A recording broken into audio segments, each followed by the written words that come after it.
Button. What's up? Let's start from chapter 11, ending violence, and read the next two after. Everybody excited? Everybody ready? April says, my attention span is almost dead, so I can't read much. Haha, trying to fix that. Hopefully this can be a good bridge for you to get back to reading a bit more. Charlie says, hey Elliot, would you ever talk about veganism? Perhaps one day. I think I might not be the best authority, but I do have thoughts, especially about like meat industry content and things like that. Maybe something down the line. WSD Maddie, I would be down for Buddhist content. Awesome. Gives me ideas. And they're drawing while listening to bell hooks. Let's go. All right. Perfect segue. Perfect way to start. Here we go. By far, one of the most widespread positive interventions of contemporary feminist movement remains the efforts to create and sustain greater cultural awareness of domestic violence, as well as the changes that must happen in our thinking and action if we are to see its end. Nowadays, the problem of domestic violence is talked about in so many circles, from mass media to grade schools, that it is often forgotten that contemporary feminist movement was the force that dramatically uncovered and exposed the ongoing reality of domestic violence. Initially, feminists' focus on domestic violence highlighted male violence against women, but as the movement progressed, evidence showed there was also domestic violence present in same-sex relations, that women in relationships with women were and oftentimes are the victims of abuse, that children were also victims of adult patriarchal violence enacted by women and men. Patriarchal violence in the home is based on the belief that it is acceptable for a more powerful individual to control others through various forms of coercive force. This expanded definition of domestic violence includes male violence against women, same-sex violence, and adult violence against children. The term patriarchal violence is useful because, unlike the more accepted phrase domestic violence, it continually reminds the listener that violence in the home is connected to sexism and sexist thinking, to male domination. For too long, the term domestic violence has been used as a soft term, which suggests it emerges in an intimate context that is private and somehow less threatening, less brutal than the violence that takes place outside the home. This is not so, since more women are beaten and murdered in the home than on the outside. Also, most people tend to see domestic violence between adults as separate and distinct from violence against children, when it is not. Often, children suffer abuse as they attempt to protect a mother who is being attacked by a male companion or husband, or they are emotionally damaged just by witnessing violence and abuse.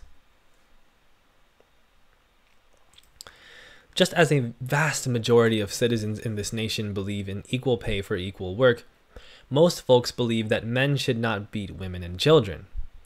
Yet when they are told that domestic violence is the direct outcome of sexism, that it will not end until sexism ends, they are unable to make this logical leap because it requires challenging and changing fundamental ways of thinking about gender.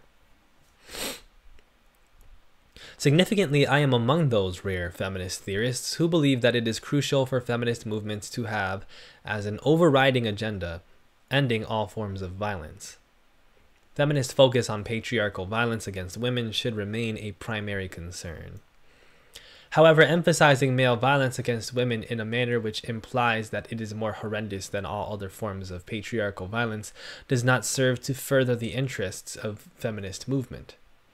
It obscures the reality that much patriarchal violence is directed at children by sexist women and men.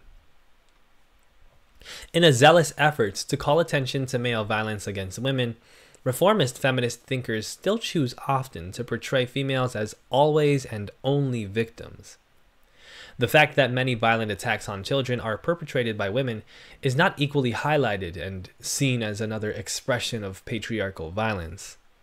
We know now that children are violated not only when they are the direct targets of patriarchal violence, but as well when they are forced to witness violent acts.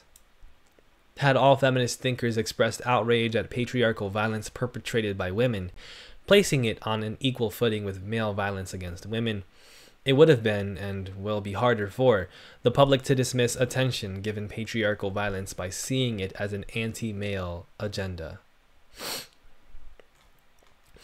Adults who have been the victims of patriarchal violence perpetrated by females know that women are not nonviolent, no matter the number of surveys that tell us women are often more inclined to use nonviolence. The truth is that children have no organized collective voice to speak the reality of how often they are the objects of female violence. Were it not for the huge numbers of children seeking medical attention because of violence done by women and men, there might be no evidence documenting female violence. I first raised these concerns in the chapter Feminist Movements to End Violence and Feminist Theory, From Margin to Center, stating, "It is essential for continued feminist struggle to end violence against women that this struggle be viewed as a component of an overall movement to end violence. So far, feminist movement has primarily focused on male violence and, as a consequence, lends credibility to sexist stereotypes that suggest men are violent, women are not. Men are abusers, women are victims.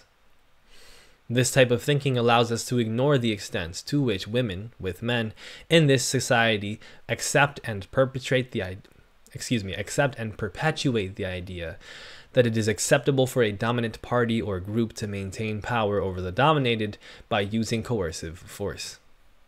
It allows us to overlook or ignore the extent to which women exert coercive authority over others or act violently. The fact that women may not commit violent acts as often as men does not negate the reality of female violence. We must see both men and women in this society as groups who support the use of violence if we are to eliminate it. A mother who might never be violent but who teaches their children, especially her sons, that violence is an acceptable means of exerting social control, is still in collusion with patriarchal violence. Her thinking must be changed. Clearly, most women do not use violence to dominate men, even though small numbers of women batter the men in their lives. But lots of women believe that a person in authority has the rights to use force to maintain authority. A huge majority of parents use some form of physical or verbal aggression against children. Since women remain the primary caretakers of children, the facts confirm the reality that given a hierarchical system in a culture of domination which empowers females, like the parent-child relationship, all too often they use coercive force to maintain dominance. In a culture of domination, everyone is socialized to see violence as an acceptable means of social control. Dominant parties maintain power by the threat, acted upon or not, that abusive punishment, physical or psychological, will be used whenever the hierarchical structures in place are threatened, whether that be in male-female relationships or parent and child bonds. Male violence against women has received much ongoing media attention, highlighted by real-life court cases like the trial against O.J. Simpson. But awareness has not led the American public to challenge the underlying causes of this violence, to challenge patriarchy. Sexist thinking continues to support male domination and the violence that is a consequence. Since masses of unemployed and working-class men do not feel powerful on their jobs within white supremacist patriarchy, they are encouraged to feel that the one place where they will have absolute authority and respect is in the home. Men are socialized by ruling class groups of men to accept domination in the public world of work and to believe that the private world of home and intimate relationships will restore to them the sense of power they equate with masculinity.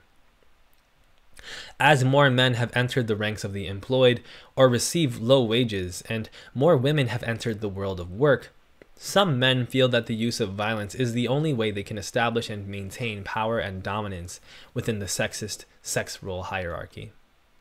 Until they unlearn the sexist thinking that tells them they have a right to rule over women by any means, male violence against women will continue to be a norm.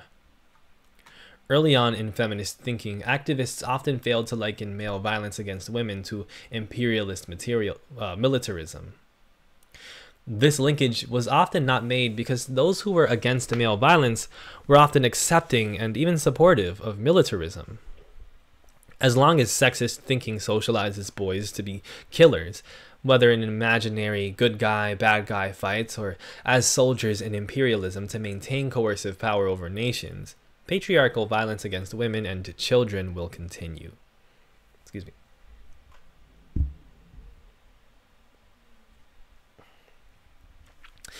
In recent years, as young males from diverse class backgrounds have committed horrendous acts of violence, there has been national condemnation of these acts, but few attempts to link this violence to sexist thinking.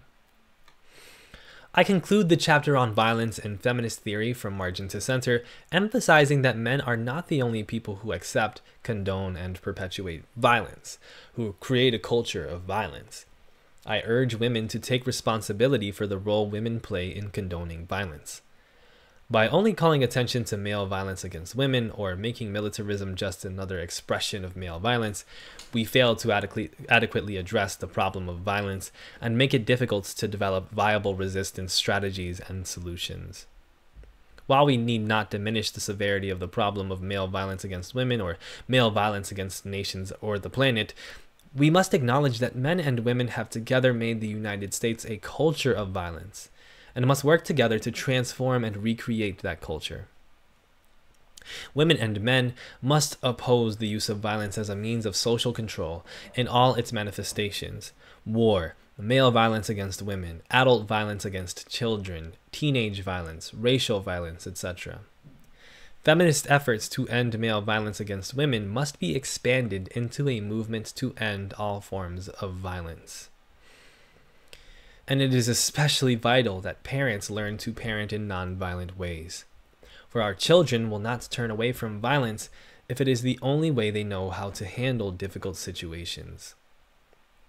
In our nation, masses of people are concerned about violence but resolutely refuse to link that violence to patriarchal thinking or male domination.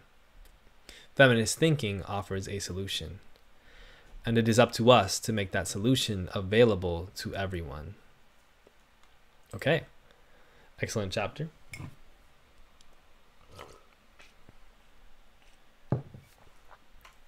So checking out some of the stuff that you guys have talked about in the description here. First of all, thank you all for coming. We've got 40 people around, so that's awesome. Folks, yes, linking stuff to militarism is really important. In fact, the whole way that we discuss violence is often extremely mediated by the coercive power of institutions, meaning America needs to commit violence in order to secure stuff, resources, money, power over other nations for many different reasons. And we see that violence is justified. You know, the central question with violence, I think, is not, is violence good or is violence bad? Or what is violence? But in fact has to start with what violence is condoned and what violence is condemned. And drawing from that, why is certain violence condoned and why is certain violence condemned? And when you start that process within yourself, then you can reach an actually productive and interesting theory about what violence is and what non-violence is. So April, I think that drawing that to militarism in South Korea is really strong. Puro Lemon reminds me of how my mom will always talk about disgust with machismo and those horrible machista men, then turn around and question my sexuality for getting dangling ear piercings. Right. There's a lot in this book, and there's a lot that Bell Hooks talks about, often drawing from her own personal experience and other works, regarding what kind of things women do to uphold patriarchy. And violence is a great example. We often make these tacit jokes, especially in Latin America. I am of Latin American descent, in case you don't know, about the chancla, or you know, the some would call it the cuero, you know, the belt, people hitting you with objects, household objects, and how that's just like a normalized part of growing up. It's so funny, haha. You got a sandal thrown at you, it hurts. A lot of this stuff has to come back to, why do we think it's okay to beat kids? And I think so this is like what maybe one of the best chapters in the book so far, because it does such a great job of talking about feminism dialectically, which to me, so to speak, is talking about feminism in a way that it actually can be applied and thought about critically and productively for all things. People can often look at feminism from that basic lens of, more rights for women, making women happier. But feminism is truly about changing our societies for the better for all people. And I think what Bell Hooks does a great job of in this book and in others is give men an opportunity to see how destructive patriarchy is, not just for women, but for themselves. There's some good points in here about how women can be often the betterer of men in relationships, especially when it comes to adult-child relationships, which is something, again, that is almost uncharted territory. It's so hard to quantify, and it's so normalized. And that's something that I think can be very liberating for men, because we don't often sit back and address just how angry we rightfully are that so many of us have been hit from an early age and just expected to just take it. Because we're bad kids, right? Or because women shouldn't be able to have the ability to harm us, right? Shouldn't be able to harm us, so it's okay for them to hit us. Violence is not just about even just the physical act of touching something, aggressively, making contact with something aggressively so as to make it hurt. Violence is something that you do to the soul. Violence is something you do to the brain. Violence is, in a lot of ways, a form of control. And so in order for us to evaluate violence in a meaningful way, we got to talk about what we're doing on a fundamental level, what kind of control we're exerting, where we're trying to put ourselves in the hierarchy.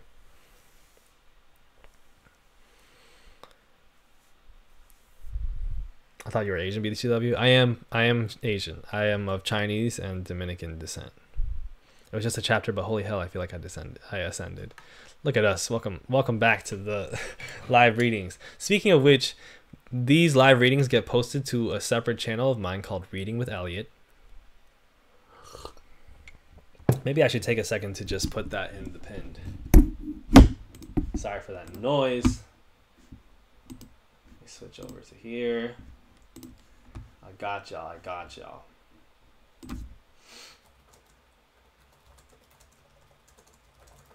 Afterwards on the Elliot.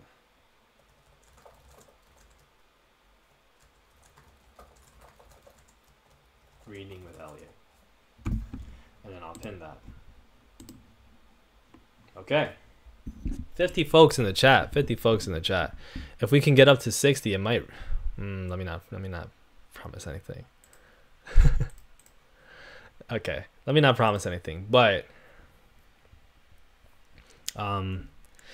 if we can get to 80 viewers, I've got to make sure it's a high threshold, I will read an extra chapter. That said, I should get going on the next one, so let me take one more sip.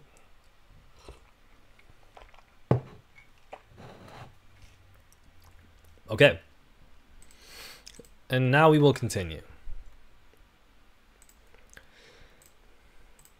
Chapter 12, Feminist Masculinity. When contemporary feminist movement first began, there was a fierce anti-male faction.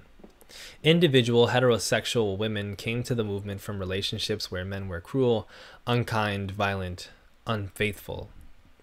Many of these men were radical thinkers who participated in movements for social justice, speaking out on behalf of the workers, the poor, speaking out on racial justice. But when it came to the issue of gender, they were as sexist as their conservative cohorts. Individual women came from these relationships angry, and they used that anger as a catalyst for women's liberation. As the movement progressed, as feminist thinking advanced, enlightened feminist activists saw that men were not the problem, that the problem was patriarchy, sexism, and male domination. It was difficult to face the reality that the problem did not just lie with men. Facing that reality required more complex theorizing. It required acknowledging the role women play in maintaining and perpetuating sexism. As more women moved away from destructive relationships with men, it was easier to see the whole picture. It became evident that Even if individual men divested of patriarchal privilege, the system of patriarchy, sexism, and male domination would still remain intact, and women would still be exploited and/or oppressed. Conservative mass media constantly represented feminist women as man-haters. And when there was an anti-male faction or sentiment in the movement, they highlighted it as a way of discrediting feminism. Embedded in the portrayal of feminists as man-hating was the assumption that all feminists were lesbians. Appealing to homophobia, mass media intensified anti-feminist sentiment among men. Before contemporary feminist movement was less than 10 years old, feminist thinkers began to talk about the way in which patriarchy was harmful to men. Without changing our fierce critique of male domination, feminist politics expanded to include the recognition that patriarchy stripped men of certain rights, imposing on them a sexist, masculine identity. Anti-feminist men have always had a strong public voice.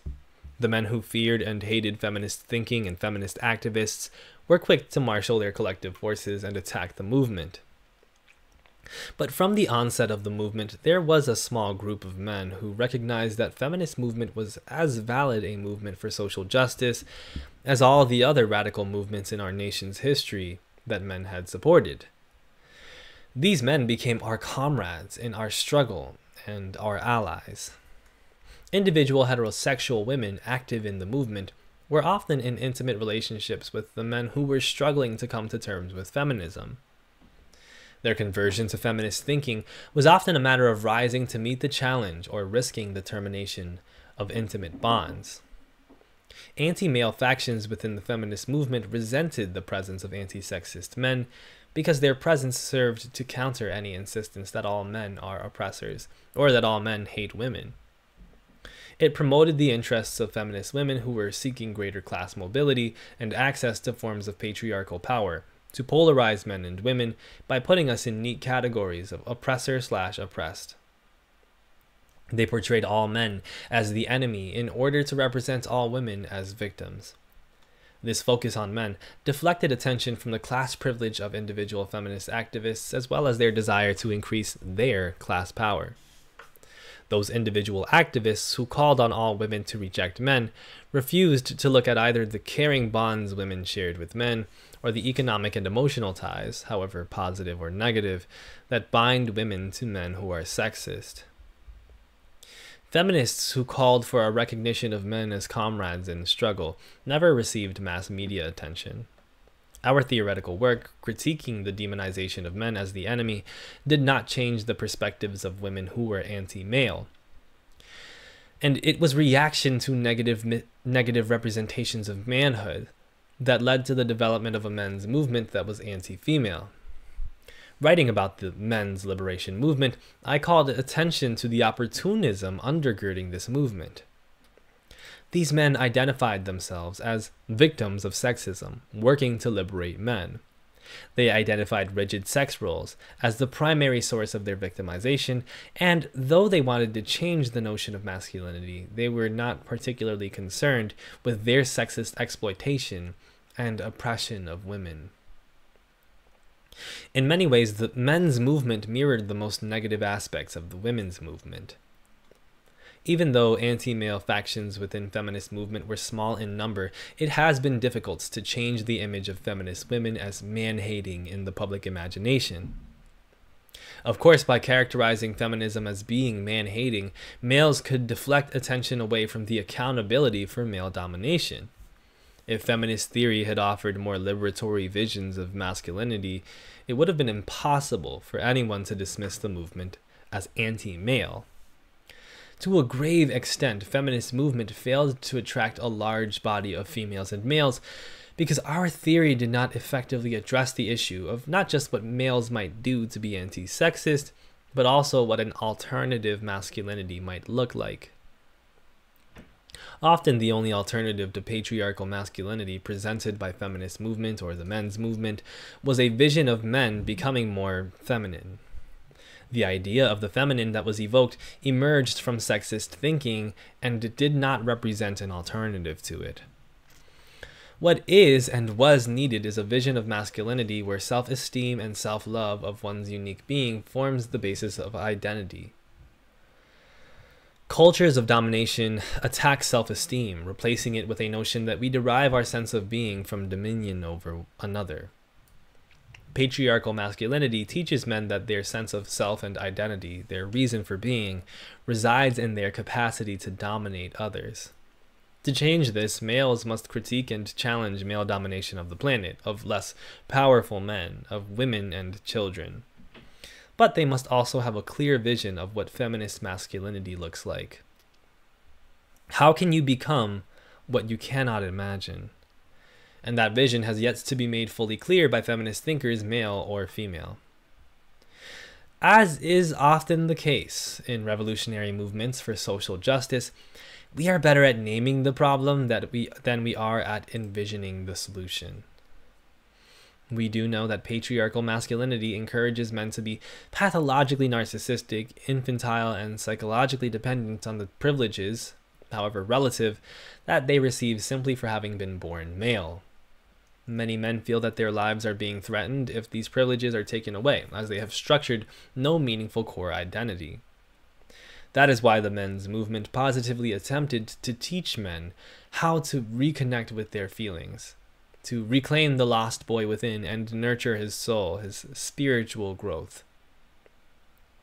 No significant body of feminist literature has appeared that addresses boys, that lets them know how they can construct an identity that is not rooted in sexism. Anti-sexist men have done little education for critical consciousness, which includes a focus on boyhood, especially the development of adolescent males. As a consequence of this gap, now that discussions about the raising of boys are receiving national attention, feminist perspectives are rarely, if ever, part of the discussion. Tragically, we are witnessing a resurgence of harmful, misogynist assumptions that mothers cannot raise healthy sons, that boys benefit from patriarchal militaristic notions of masculinity, which emphasize discipline and obedience to authority. Boys need healthy self-esteem. They need love, and a wise and loving feminist politics can provide the only foundation to save the lives of male children. Patriarchy will not heal them. If that were so, they would all be well. Most men in this nation feel troubled about the nature of their identity. Even though they cling to patriarchy, they are beginning to intuit that it is part of the problem. Lack of jobs, the unrewarding nature of paid labor, and the increased class power of women has made it difficult for men who are not rich and powerful to know where they stand. White supremacist capitalist patriarchy is not able to provide all it has promised. Many men are anguished because they do not engage the liberating critiques that could enable them to face that these promises were rooted in injustice and domination, and even when fulfilled, have never led men to glory. Bashing liberation while reinscribing the white supremacist capitalist patriarchal ways of thinking that have murdered their souls in the first place, they are just as lost as many boys. A feminist vision which embraces feminist masculinity, which loves boys and men and demands on their behalf every right that we desire for girls and women, can renew the American male. Feminist thinking teaches us all, especially, how to love justice and freedom in ways that foster and affirm life. Clearly, we need new strategies, new theories, guides that will show us how to create a world where feminist masculinity thrives. Okay. Gumshoe, I have closed and opened my phone 5 times already. My attention span is cooked. That sucks, bro. With that chapter, a lot of that stuff overlaps also with what we just talked about before, and also what I mentioned about Bell Hooks addressing men in a pretty unique way with her work. It's something that I also think is a take that is a bit different in some ways from the developments in sociological theory about gender since Bell Hooks' heyday, in that we deconstruct, the idea of being born male and born female and gender roles and playing gender roles a bit more and more these days, and we open ourselves up to non-binary identities and things like that, which is not something I think Hooks would be against, but is something that's a bit different in terms of the framing. But I think ultimately, this is the kind of stuff that can be quite controversial among feminist thinkers and, of course, among masculinist, misogynist thinkers. In the sense that whether or not there is a masculine or feminine thing naturally is something that so many people have so many different takes on. People relate it to even just the concepts of yin yang and things like that, and say it's something that's not really even about sex or gender, but about opposing elements that societies construct gender to fit around as a binary. But the essence of it is still the essence of it, which is you can be a dude and be a feminist, obviously. And that's not just about believing women should be able to work or have rights. But being a dude who's feminist means I'm going to deconstruct the stuff that I've learned about being a man. And I'm going to figure out something that works for me. But not just for me as an individual, as if I'm some sort of unique snowflake that is completely different from everybody else. But what works for humans, right? What works, not even to give you Kantian categorical imperative realness, but like what works for humanity, what works for you respecting your own humanity, your own nature as a being, right? As a living being. There's so many things that we construct societally that run counter to that. And so that's the big imperative that I think Bell Hooks kind of calls upon in this work. And I think that essence is something that lives long. It has much shelf life in our discussions. So, also nice mustache. Thank you. I try. Now this is the content I'm here for. Thank you. I'll give y'all one more chapter. We're on for chapter 13, okay? This is going to kind of call back also to what we were discussing in chapter 11 about violence. Chapter 13, feminist parenting. Okay. Ow. Feminist focus on children was a central component of contemporary radical feminist movement. By raising children without sexism, women hoped to create a future world where there would be no need for an anti-sexist movement. Initially, the focus on children primarily highlighted sexist sex roles and the way in which they were imposed on children from birth on. Feminist attention to children almost always focused on girl children, on attacking sexist biases and promoting alternative images.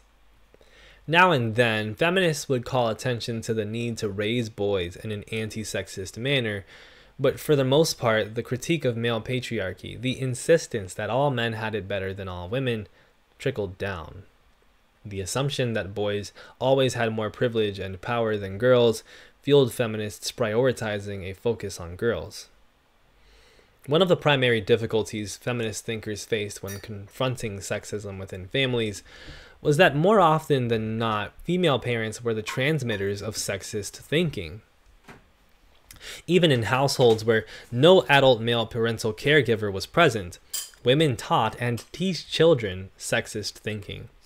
Ironically, many people assume that any female-headed household is automatically matriarchal. In actuality, women who head households in patriarchal society often feel guilty about the absence of a male figure and are hyper-vigilant about imparting sexist values to children, especially males. In recent times, mainstream conservative pundits have responded to a wellspring of violent acts by young males of all classes and races by suggesting that single women cannot possibly raise a healthy male child. This is just simply not true. The facts show that some of the most loving and powerful men in our society were raised by single mothers. Again, it must be reiterated that most people assume that a woman raising children alone, especially sons, will fail to teach a male child how to become a patriarchal male. This is simply not the case. Within white supremacist, capitalist, patriarchal cultures of domination, children do not have rights. Feminist movement was the first movement for social justice in this society to call attention to the fact that ours is a culture that does not love children, that continues to see children as the property of parents to do with as they will. Adult violence against children is a norm in our society. Problematically, for the most part, feminist thinkers have never wanted to call attention to the reality that women are often the primary culprits in everyday violence against children simply because they are the primary parental caregivers. While it was crucial and revolutionary that feminist movement called attention to the fact that male domination in the home often creates an autocracy where men sexually abuse children, the fact is that masses of children are daily abused verbally and physically by women and men. Maternal sadism often leads women to emotionally abuse children, and feminist theory has not yet offered both feminist critique and feminist intervention when the issue is adult female violence against children. In a culture of domination where children have no civil rights, those who are powerful, adult males and females, can exert autocratic rule of children. All the medical facts show that children are violently abused daily in this society. Much of that abuse is life-threatening. Many children die. Women perpetuate this violence as much as men, if not more. A serious gap in feminist thinking and practice has been the refusal of the movement to confront head-on adult female violence against children. Emphasizing male domination makes it easy for women, including feminist thinkers, to ignore the ways women abuse children because we have all been socialized to embrace patriarchal thinking, to embrace an ethics of domination which says the powerful have the rights to rule over the powerless and can use any means to subordinate them. In the hierarchies of white supremacist capitalist patriarchy, male domination of females is condoned, but so is adult domination of children. And no one really wants to call attention to mothers who abuse. Often I tell the story of being at a fancy dinner party where a woman is describing the way she disciplines her young son by pinching him hard, clamping down on his little flesh for as long as it takes to control him, and how everyone applauded her willingness to be a disciplinarian. I shared the awareness that her behavior was abusive, that she was potentially planting the seeds for this male child to grow up and be abusive to women. Significantly, I told the audience of listeners that if we had heard a man telling us how he just clamps down on a woman's flesh, pinching her hard to control her behavior, it would have immediately been acknowledged as abusive. Yet, when a child is being hurt, this form of negative domination is condoned. This is not an isolated incident. Much more severe violence against children is enacted daily by mothers and fathers. Indeed, the crisis the children of this nation face is that patriarchal thinking, clashing with feminist changes, is making the family even more of a war zone than it was when male domination was the norm in every household. Feminist movement served as the catalyst, uncovering and revealing the grave extent to which male sexual abuse of children has been and is taking place in the patriarchal family.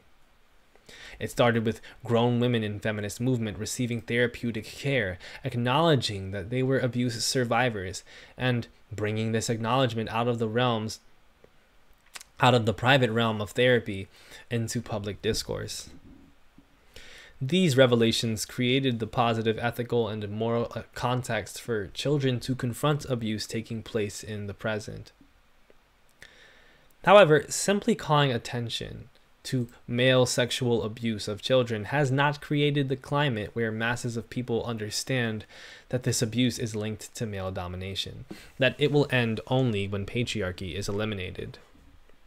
Male sexual abuse of children happens more often and is reported more often than female abuse, but female sexual coercion of children must be seen as just as horrendous as male abuse. And feminist movement must critique women who abuse as harshly as we critique male abuse. Beyond the realm of sexual abuse, violence against children takes many forms. The most commonplace forms are acts of verbal and psychological abuse. Abusive shaming lays the foundation for other forms of abuse. Male children are often subjected to abuse when their behavior does not conform to sexist notions of masculinity. They are often shamed by sexist adults, particularly mothers and other children. When male parental caregivers embody anti-sexist thought and behavior, boys and girls have the opportunity to see feminism in action. When feminist thinkers and activists provide children with educational arenas where anti-sexist biases are not the standards used to judge behavior, boys and girls are able to develop healthy self-esteem. One of the most positive interventions feminist movement made on behalf of children was to create greater cultural awareness of the need for men to participate equally in parenting, not just to create gender equity, but to build better relationships with children. Future feminist studies will document all the ways anti-sexist male parenting enhances the lives of children. Concurrently, we need to know more about feminist parenting in general, about the practical ways one can raise a child in an anti-sexist environment, and most importantly, we need to know about what type of people the children who are raised in these homes become. Visionary feminist activists have never denied the importance and value of male parental caregivers, even as we continually work to create greater cultural appreciation of motherhood and the work done by women who mother.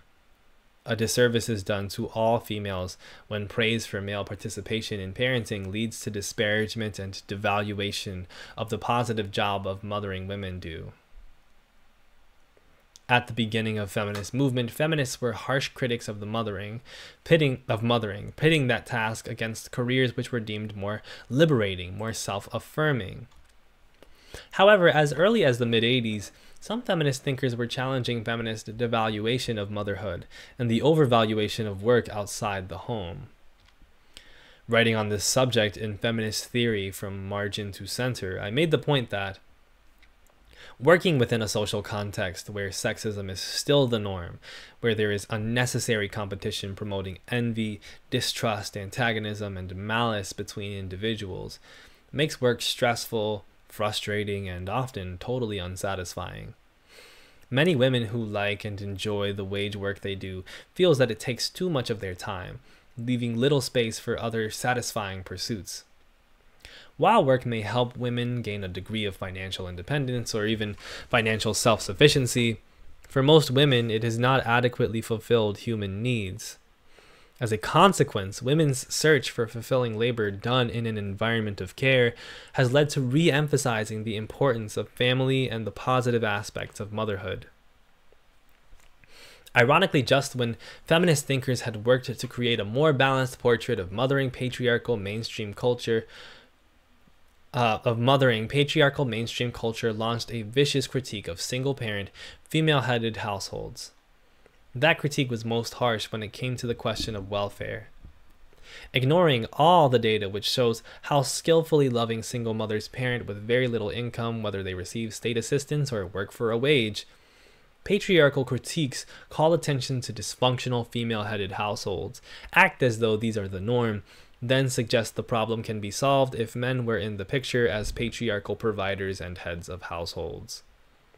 No anti-feminist backlash has been as detrimental to the well-being of children as societal disparagement of single mothers. In a culture which holds the two-parent patriarchal family in higher esteem than any other arrangement, all children feel emotionally insecure when their family does not measure up to the standard. A utopian vision of the patriarchal family remains intact, despite all the evidence which proves that the well-being of children is no more secure in the dysfunctional male-headed household than in the dysfunctional female-headed household. Children need to be raised in loving environments. Whenever domination is present, love is lacking. Loving parents, be they single or coupled, gay or straight, headed by females or males, are more likely to raise healthy, happy children with sound self-esteem.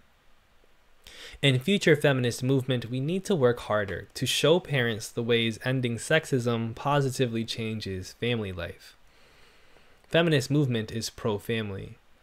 Ending patriarchal domination of children by men or women is the only way to make the family a place where children can be safe, where they can be free, where they can know love. All right. See you, April. That will be the end of our reading.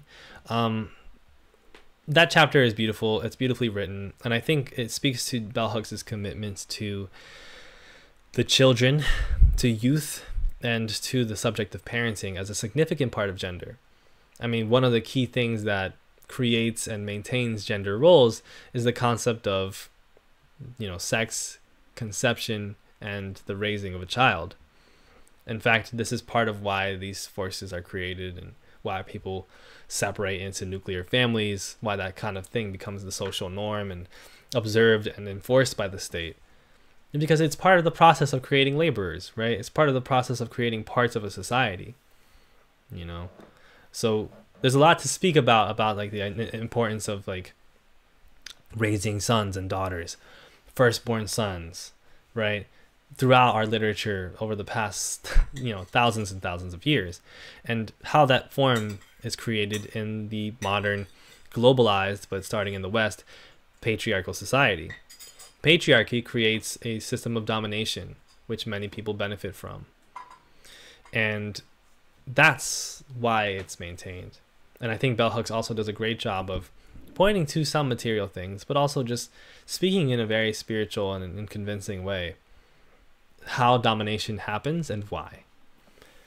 And so domination is something that we'll continue to sort of tackle, and that I think it would be great for us to continue to read this book sometime soon, right? I will let you know in the community posts when the next reading will take place. Thank you all for coming. Again, this live reading will be posted on my separate channel, Reading with Elliot, where I will be posting readings of stuff. I have also a reading on there of In Totality, Paulo Freire's Pedagogy of the Oppressed, which we did in live reading segments on this channel as well. And then after this book is finished, which we're almost done with it, so that's not going to be too far away, we'll have something else to read, and more. Hopefully we can continue that. So thank you all for coming. Thank you all for supporting the channel, and have a great day.